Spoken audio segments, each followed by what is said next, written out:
There's a little droid that has slowly become part of the Star Wars canon, and it comes from a very sweet place. So this is the story of R2-KT, or you may know her as QT-KT, as she appeared in the Clone Wars series. It all started from Albin Johnson and his wife noticing that their daughter Katie was falling down a lot, and they took her to the doctor and found, unfortunately, that she had an inoperable brain tumor and only had a short amount of time to live. Albin was also the head of the 501st Legion, which we've talked about many times on the show before and interviewed before. They are a costume group that does wonderful charity activities and events and Star Wars events as well. And they were working with the R2 Builders Club, someone else we've talked about before. Look, I love these people. Yeah. They're great, and I want to talk about them as much as possible. And they wanted to do something for Katie in her last months and weeks.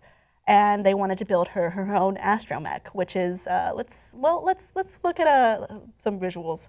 So this is KT meeting Katie. So this is her own astromech droid. The R2 Builders Club had wanted to build her own special droid, but due to the progression of her illness, they instead repainted an R2-D2 astromech. And eventually, they were able to finish work on R2-KT. Once Dave Filoni heard about this, he is the director of the Clone Wars series, he decided that he needed to get in on the sweet memorialization and put her canonically into the Clone Wars cartoon.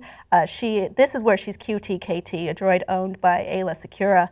And she's made a few appearances. And this isn't the end. As Star Wars The Force Awakens approaches, it seems that she will be in some way incorporated in the movie. Yeah. I can't wait to see how that happens. It might be a cute little scene, it might just be in the background, but it does seem like it will be happening. Yeah.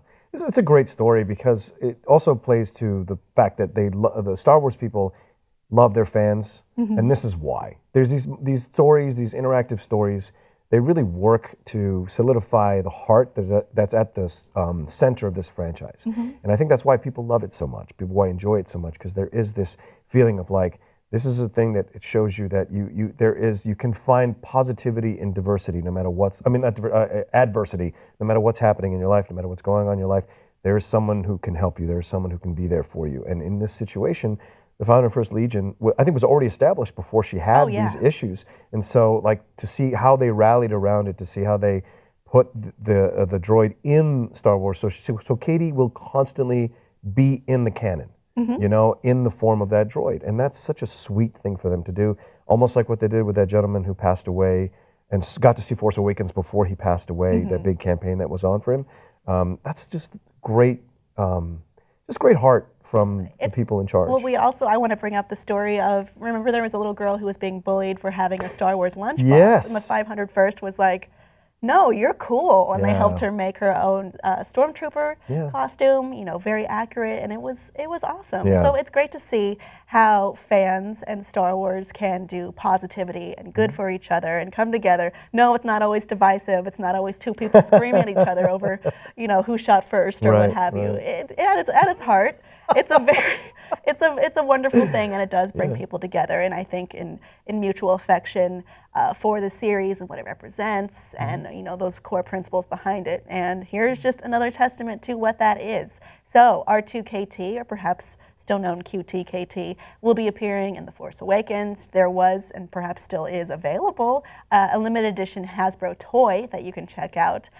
Please let us know what you think of all this below in the comments, and please like and subscribe for more.